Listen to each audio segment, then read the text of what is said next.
the author of Taxi Driver comes Blue Collar, the story of three men who spend their whole lives working to catch up. There's going to be some changes, man, in the union. Big changes. Everybody know what the plant is. The plant just short for plantation. And I was on that picket line every day. That's right, man. I'm still paying the bills and the money out of bar to support my family. Who is it? Mr. Brown? Yes? Yeah, my name is Mr. Berg. I'm with the Internal Revenue. I don't want none. But according to the hospital records, you claim 6 and you only have 3. I couldn't have all my kids in the hospital, man, you know. Here, see, we have Sugar Ray Brown, you got Gloria Brown, you got O.J. Brown, Gail Sayers Brown, Jim Brown, Stevie Wonder Brown. Who's Stevie Wonder? I was gonna come by your house and see you, but I figured maybe listen, to get... man. Nobody comes near my house. Nobody I don't invite. And you know, you should be done with that now. You have a behind schedule. This is company time, Bartowski. What are you telling me, man? So I'm gonna be doing the work? All 3 men? Let's move it, Zeke. You're dragging. You're always dragging the line. Well, the thing I don't understand is why you let the union rip you off as much as management, you know? Do my job. Can't nobody say no different. And I was my own man when I came to work here. I'm gonna be my own man when I leave. That saves you all the time talking about. Kid, man, that's our union. They ain't got nothing but one guard. Here's the safe. We'll torture it later. Let's get it out of here. I kept the notebook. Why? I thought you threw all that stuff out. I hear you got something I want. We can change the union with this book, baby. Just leave me alone, man. I don't talk to no government agent. We can't be seen with each other anymore. First of all, they know 3 guys did it. 2 of them are black, 1 of them are white. I want to know who sent you. Nobody! Who sent you? Nobody back! We got the wrong house! How do I protect my family? I'm the only one who can protect you or your family.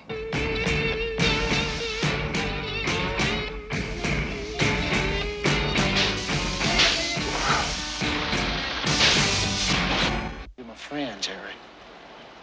But you're thinking white. The American dream. If you're rich, you can buy it. If you're anything else, you've got to fight for it. Blue Collar. I'm Keith Gordon. I'm an American independent filmmaker, directed a bunch of movies, wrote a bunch of movies, produced a bunch of movies. Mostly in the last 10 years, I've been working a lot in television in the States. I started as an actor in the 80s and 90s. But before all of that, and what led me to all of that, was growing up, and still now, I was an immense film buff. Love movies, love going to movies. I spent way too much of my adolescence in dark movie theaters, at revival houses, watching films back on film when they were still on film, going to see every new movie that opened that sounded at all interesting. Blue Collar had a tremendous influence on me as a filmmaker, but also as a human being. And I think those are the really important films in our lives, and we all sort of have them, those movies that transcend just, oh, that's a really good movie, to that's changing the way I perceive the world around me. And Blue Collar was one of those movies for me. And it's a movie that has gotten painfully forgotten, especially painful because, at least right now in America, it's an incredibly important film. I mean, it's probably the best American political film of the last 50 years. It's certainly the most important American political film of the last 50 years in terms of its content. But perhaps why it didn't sort of survive and make a lot of money and be known by a modern audience as well is the very thing that makes it so important, which is a very angry film. It's a very radical film. It's a Marxist film. We make a lot of movies in America that are political, but they tend to be soft. They tend to be liberal. They tend to be anti-war films, and I've made an anti-war film or anti-racism film. They're not stances that are dangerous or hard to take.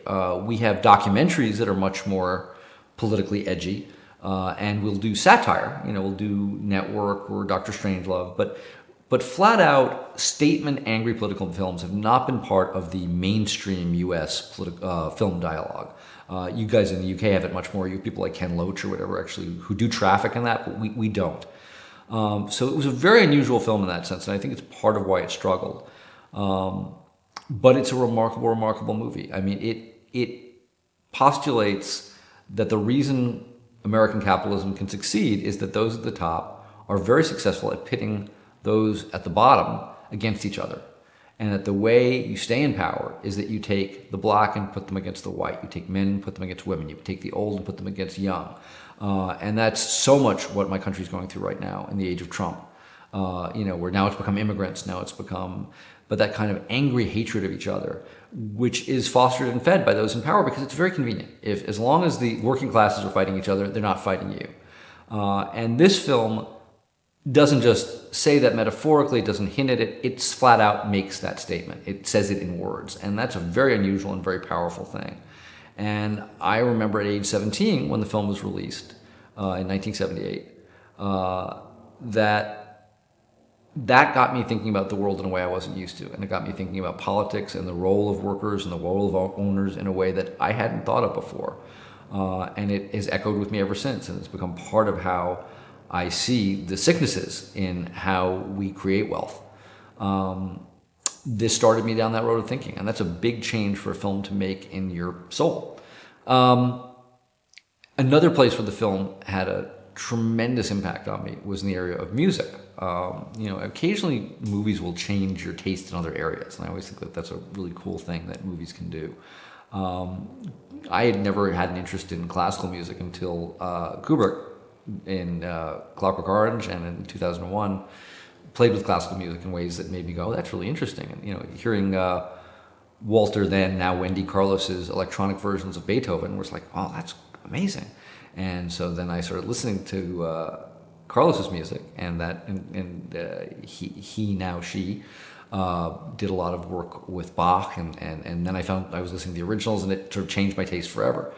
Well, Blue Collar did that to me with the blues.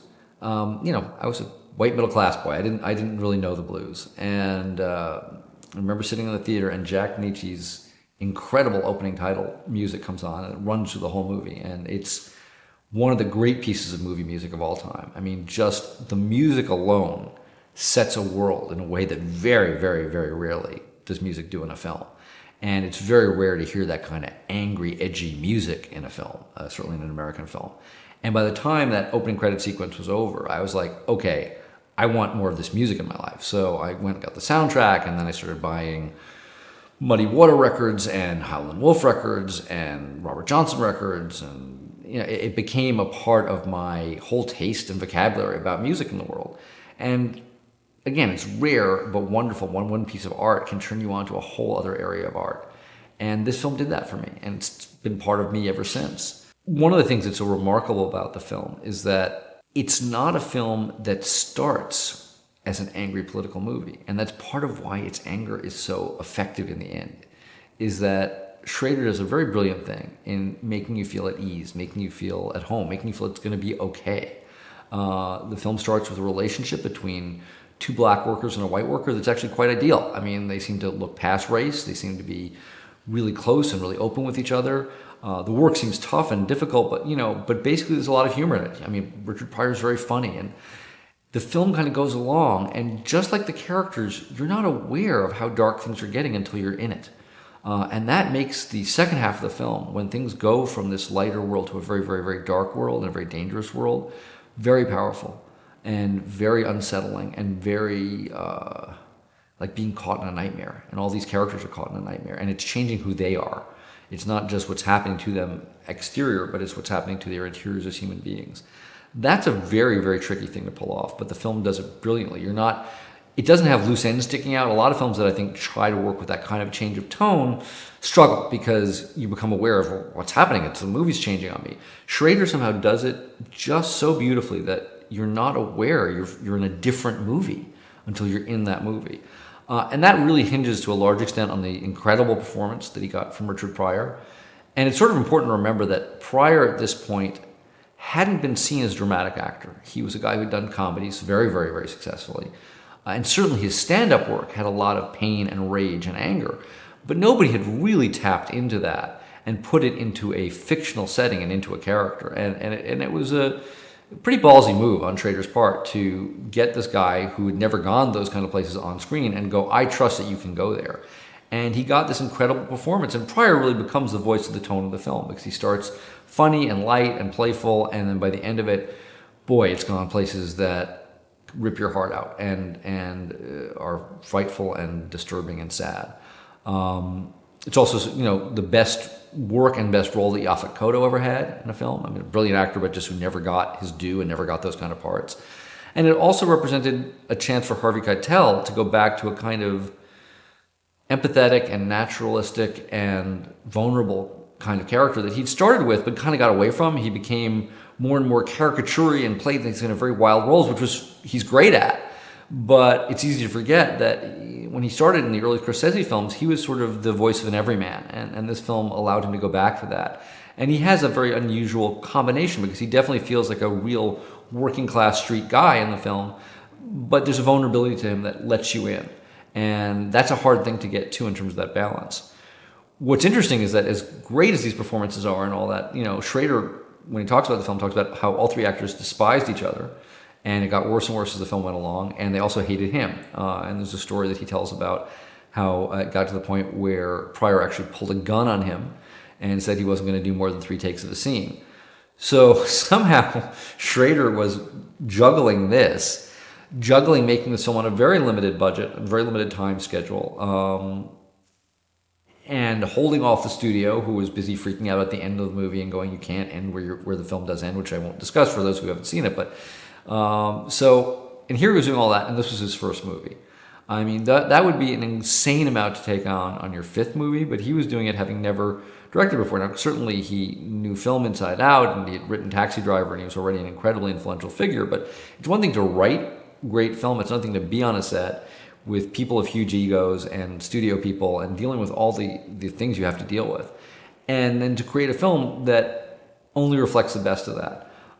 That's a very rare and special thing. And, it has an incredibly rich texture, which is also not something you see in American mainstream movies. The tactileness of the film, from that opening credit sequence through the film, you smell the ozone in the air in that car factory. You know what places feel like. The art direction is beautiful. I mean, just if you look at the posters on walls, places, whatever, it's like everything's creating a very real and difficult world to live in. It's funny, there's like a list of like great debut films, and to me this belongs on it. And obviously the one that everybody knows and everybody talks about is Citizen Kane, which is at the top of that list.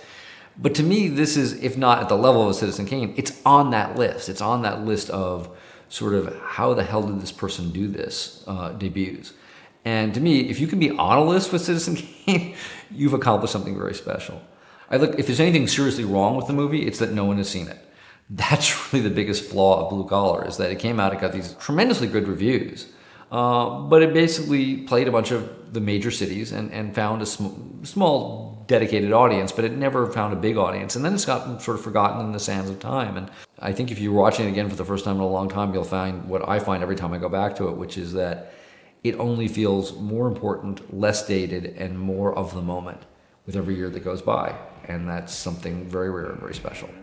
There were 2 reasons why we wanted to talk to Paul Schrader. The first is that he's had what they call a meteoric career, first as a writer, subsequently as a director. His scripts, to go through the list, include Taxi Driver and Raging Bull for Martin Scorsese, the first draft of Close Encounters of the Third Kind for Steven Spielberg, The Yakuza, which was an American-Japanese gangster film, starred Robert Mitchum, Obsession for Brian De Palma, which was a kind of homage to Hitchcock's Vertigo, and Rolling Thunder, a film about a Vietnam veteran in America. His films as a director have been equally varied. The first was Blue Collar, a film about automobile industry workers in Detroit who find that their union is ripping them off as much as the bosses. The second was Hardcore, which was called The Hardcore Life in England, in which George C. Scott searches for his missing daughter in an underworld of porno houses and brothels. The third was American Gigolo, in which Richard Gere sells his body to the wealthy women of Beverly Hills, but keeps his soul because it turns out that he's incapable of receiving love. The second reason we wanted to talk to him is that he's a unique figure in contemporary Hollywood. Unlike most of his colleagues, he's not a movie brat, so-called. That is to say, he didn't grow up on film and TV. In fact, they were denied him. He grew up in a strictly religious family and went to theology college. He didn't see films until he was 18. That means he doesn't have the same memories, childhood memories of film, that most of his contemporaries have. This perhaps explains the rather detached attitude he has toward the changes that are currently occurring in Hollywood. And it was those that we asked him about. I fell into some, personal problems, and nonfiction just wasn't doing the trick. My needs weren't being met by nonfiction. And I needed, I needed fantasy, and I had to reach out for it. And screenwriting was the logical place to go because that was what I knew as a critic. I knew scripts, so that when I had to create stories to deal with my own life, I went to screenwriting, and that was when I wrote Taxi Driver, and I wrote Taxi Driver, essentially as a script for myself. There's really no market for it at the time. And when you look back at a script like that, it's clearly really not written for a market, because no one would encourage you to write a film on that subject matter. I think the first 3 complete scripts that you finished were all sold, which is quite a rare experience in Hollywood. Well, yeah, I mean, I think, I've been quite fortunate. I think I've only written about 4 scripts that haven't been made out of 4 or 5 out of 15. And that's just a very high percentage. I attribute this as much to calculation as to talent. I just don't sit down at the typewriter until I'm really quite sure that I have a good script to write and that someone will want to see it. How then do you make the transition from being a successful writer to becoming a director? Again, a great deal of calculation. The easiest way into the film industry is as a writer, because you're dealing with services rendered rather than services promised. You don't have to say, trust me, I will give a great performance, I will direct a great film, have faith. You don't have to make anyone love you personally, you don't have to go to dinner. All you have to do is just give them the script, and if they want it, they'll pay for it. If they want it a lot, they'll pay a lot for it. And it doesn't matter what color you are, what your personality is, or what age you are. So I came into filmmaking rather easily because I came in with services rendered and they were bought. Therefore, there was no apprenticeship. To move on to the next step, which I decided because I was neither fish nor fowl. I wasn't a writer in that my words were not being put on screen. And I wasn't a filmmaker in that I wasn't controlling the stories. So I decided that I had to be one or the other. I either had to be a writer, that is, do fiction or nonfiction, or I had to be a filmmaker, that is, a writer and a director.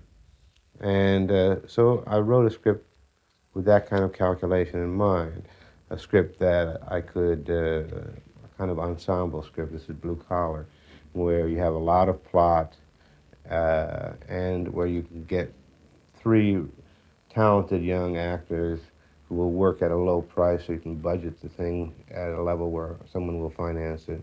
Well, I had 3 scripts in my pocket before I directed the first one. And I was on the set shooting Hardcore when Blue Collar was released. So I was already protected. And I was on the set shooting Gigolo when Hardcore was released. And I had just written those 3 scripts, stacked them up behind each other, and set them up while I was making the others, so that I had 3 shots out of the box. If one of them was successful, I would have had a career. And one of them was. It's no secret that movies are going out of business. We're on the verge of a major revolution, which I think will even be bigger than the change when sound came in. And you're sort of protected from it here in Britain, but when it happens, which is happening right now, in the next 5 years, 10 years, it'll be a major shakeout in what movies are. And I think it's all going to be for the better. And the reason you're protected from it here is because you don't have that much commercial television. And I have a friend here who's directing a movie, Michael Mann, And he was saying, you know, how wonderful British television is because you can sit and watch it and think you've actually done something, which you don't have, have in American television. But when this shakeout occurs, it will bring, I think, much more freedom. At the moment, it is very, very difficult to do serious work in Hollywood. There is no taste in the marketplace for serious films. And if you just, list off the films, all the high quality films with one or two exceptions, just aren't making money. And you just can't keep making French Lieutenant's Woman, no matter how good it is, if people aren't going to the cinemas to see it.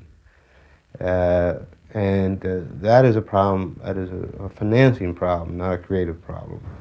So how do you see distribution moving?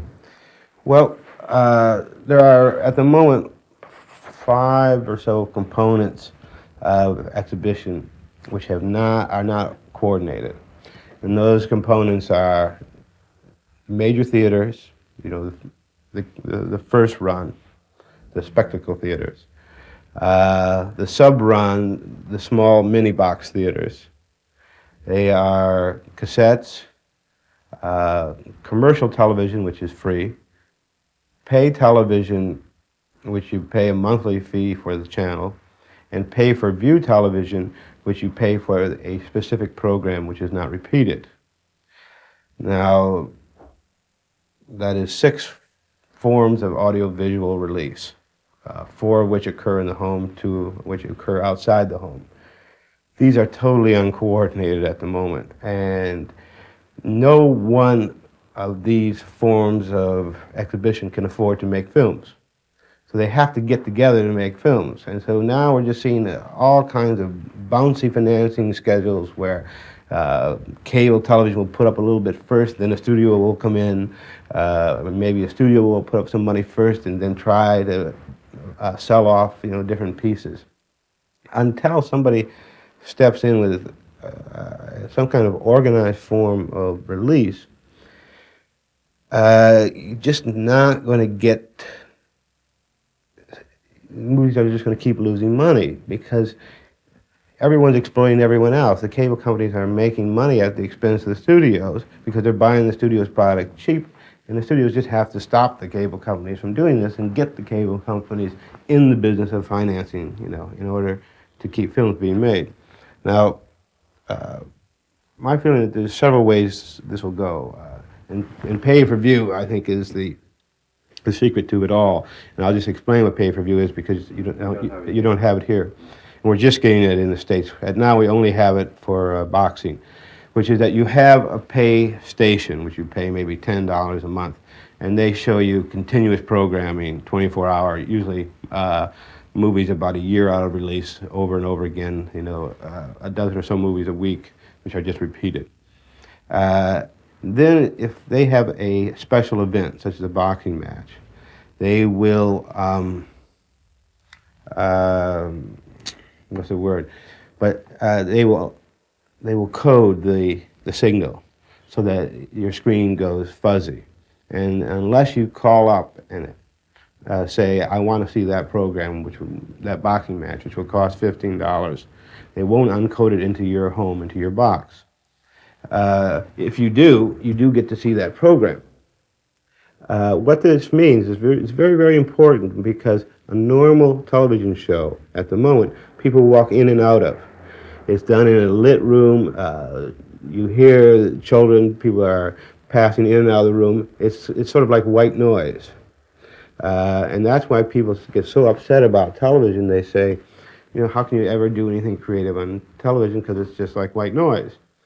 Well, the moment, hopefully, someone, some parent puts down $10 to see this movie, he's going to damn well get his $10 worth, and he's going to shut the kids up and turn the lights off and sit and watch the movie he's paid $10 to see because he knows it won't be repeated.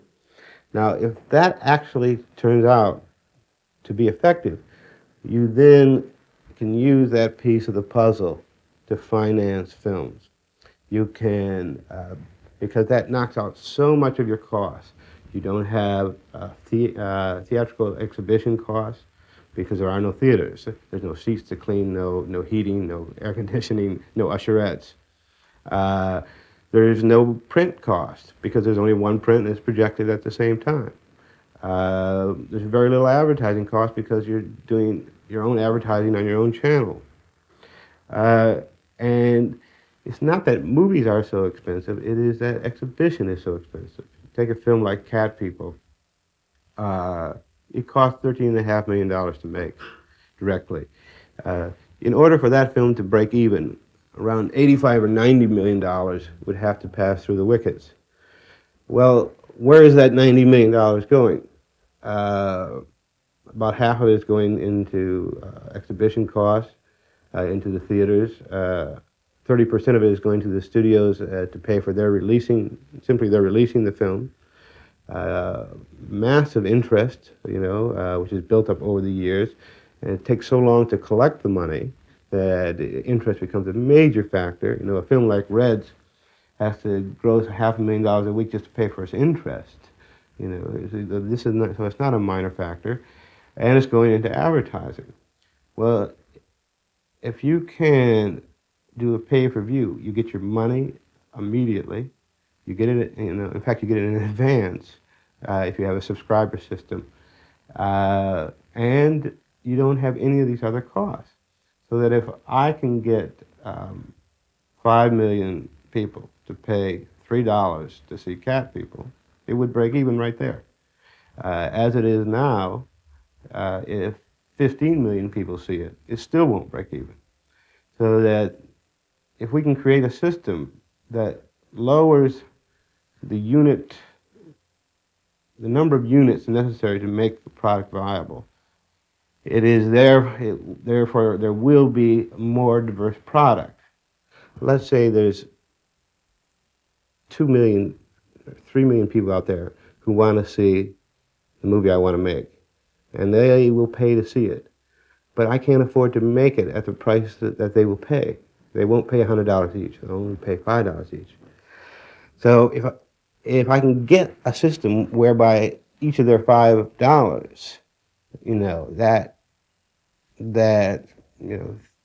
that what's 3 times? What's $1.5 million, or is it $15 million?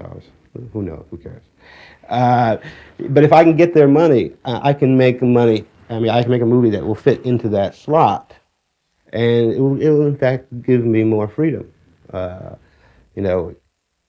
I will, as a viewer, I will pay for if someone wants to do a series on contemporary painters, a film like Jack Kazan's Bigger Splash. They say that if I give them $10, I will see a series of films like this. I'll pay that and see those films. Hopefully. It's all so up for grabs. And come this Christmas, there's going to be the first pay-per-view experiment in America with Pirates of Penzance, which will be offered pay-per-view before it's in theaters. We'll see how that happens. Who knows? There's rumors now that Superman 3 may premiere as pay-per-view next summer.